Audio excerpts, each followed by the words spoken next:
Audio series YouTube video. जज साहब। लेखक डॉक्टर नरेंद्र नाथ गुप्ता। एपिसोड 17। तो चक्रेश हैरान रह जाता है। अर्चना की आंखों में अब कोई खौफ, कोई लाचारी, कोई डर या बेबसी नहीं है। उसकी आंखों में सिर्फ एक नफरत है, एक ऐसी नफरत जो चक्रेश के गुरूर को जलाकर राख कर सकती है। और सबसे चौंकाने वाली बात, अर्चना मुस्कुरा रही है, एक बेहद व्यंग्यात्मक, ठंडी और धारदार मुस्कान। अर्चना बहुत ही शांत लेकिन एक ऐसी आवाज में जो चक्रेश को चुभ जाए, कहती है, साजिशों के मास्टरमाइंड, तुम बहुत बड़े बेवकूफ हो चक्रेश।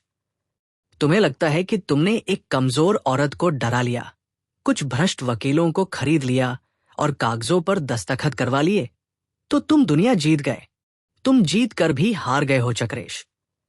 चक्रेश की भौहें तन जाती हैं। उसे अर्चना का ये रूप समझ नहीं आ रहा है। चक्रेश गुस्से से कहता है, क्या बकवास कर रही हो तुम? पागल हो गई हो क्या? तुम अब कानूनी रूप से मेरी पत्नी हो।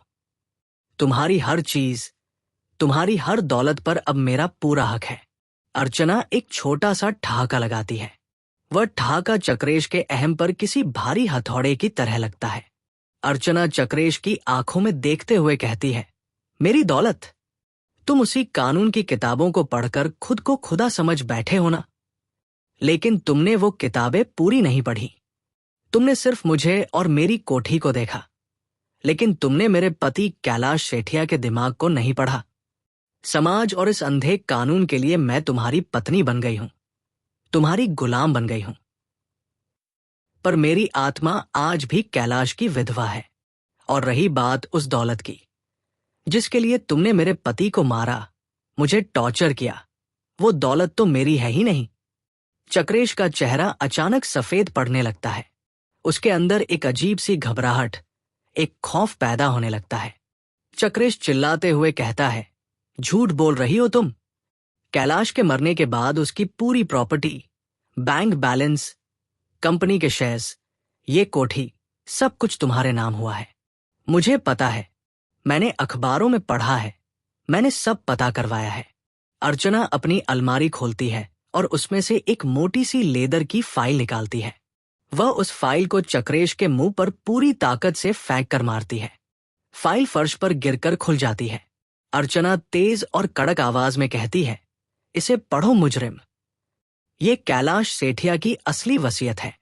कैलाश को पता था कि इस दुनिया में तुम्हारे जैसे लालची भेड़िए बहुत हैं, जो पैसों के लिए किसी भी हद तक जा सकते हैं। उसे पता था कि अगर उसे कुछ हो गया तो मेरी और बच्चों की जान को हमेशा खतरा हो सकता है। इसलिए उसने मरने से 1 साल पहले ही अपनी पूरी जायदाद, अपनी कंपनी, अपने शेयर्स और इस कोठी को एक माइनर ट्रस्ट में तब्दील कर दिया था। उसने अपनी सारी दौलत सीधे करण और अर्जुन के नाम कर दी थी। चक्रेश के पैरों तले से मानो पूरी दुनिया खिसक जाती है। वो जल्दी से झुककर उस फाइल को उठाता है और पन्नों को पलटने लगता है। उसकी आंखें फाइल के कानूनी शब्दों को पढ़ रही हैं और उसका दिमाग सुन्न होता जा रहा है। अर्चना अपनी बात जारी रखती है, पढ़ो, उसे ध्यान से पढ़ो। मैं इस दौलत की मालकिन नहीं हूं चक्रेश। मैं तो सिर्फ एक केयरटेकर हूं, एक कानूनी गार्जियन। जब तक मेरे बच्चे 25 साल के नहीं हो जाते, तब तक इस दौलत का एक बड़ा हिस्सा, कोई भी प्रॉपर्टी या शेयर बेचा या किसी के नाम ट्रांसफर नहीं किया जा सकता। तुम्हें क्या लगा कि तुम मुझसे शादी कर लोगे और रातों रात सेठिया ग्रुप के मालिक बन जाओगे? तुम इस कोठी में रहने वाले एक महंगे भिखारी से ज्यादा कुछ नहीं हो चक्रेश। तुम्हें हर महीने सिर्फ उतना ही खर्च मिलेगा जितना ट्रस्ट की कमेटी पास करेगी। चक्रेश का चेहरा अब धुना धुआं हो गया है। उसके माथे पर पसीने की ठंडी बूंदें छलक आई हैं। वह फाइल को गुस्से में बुरी तरह मरोड़ देता है। चक्रेश गुर्राते हुए एक जानवर की तरह कहता है, तो मैं उन दोनों बच्चों को मार दूंगा। अगर वो बच्चे ही नहीं रहेंगे तो दौलत वापस तुम्हारे नाम आएगी और फिर मेरे नाम। मैं आज ही उनकी जान ले लूंगा। अर्चना अब बिल्कुल नहीं डरती। वह सीना तानकर चक्रेश के सामने चट्टान की तरह खड़ी हो जाती है, क्योंकि आज उसके दोनों बच्चे उसके पास सुरक्षित हैं। अर्चना चुनौती देते हुए कहती है, मार दो।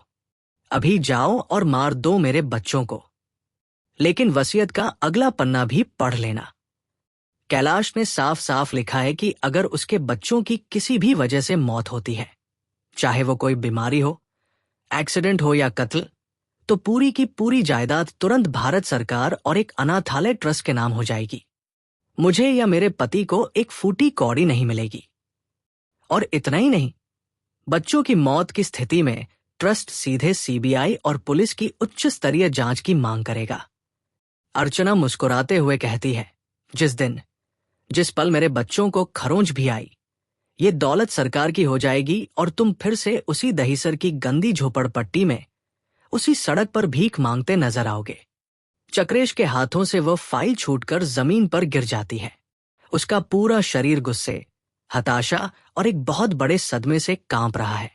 उसने महीनों तक बेसमेंट में छुपकर जिस जाल को बुना था, वो जाल एक ही झटके में टूट चुका था।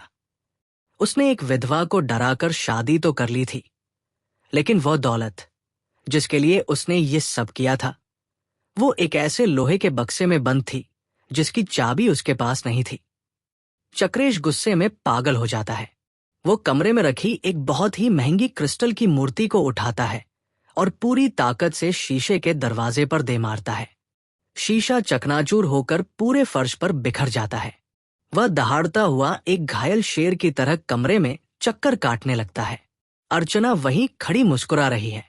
उसे पता है कि उसने चक्रेश की सबसे कमजोर नस दबा दी है। चक्रेश अचानक पलटता है और अर्चना की तरफ झपटता है। वह अपने दोनों मजबूत हाथों से अर्चना की गर्दन कसकर पकड़ लेता है। उसकी आंखों में खून उतर आया है।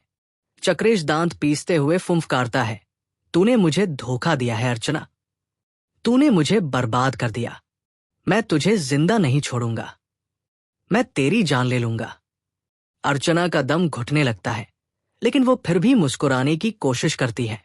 वो मुश्किल से टूटती हुई आवाज में कहती है, मार दे मुझे, मार दे चक्रेश। लेकिन अगर मैं मर गई तो ट्रस्ट मेरे बच्चों को अपने कब्जे में ले लेगा और तू खाली हाथ रह जाएगा। तेरा खेल खत्म हो जाएगा। चक्रेश के हाथ अचानक ढीले पड़ जाते हैं। उसकी कानूनी समझ वापस लौटने लगती है। अर्चना बिल्कुल सही कह रही थी। अगर अर्चना मर गई तो गार्जियनशिप खत्म हो जाएगी और ट्रस्ट पूरी कोठी पर कब्जा कर लेगा।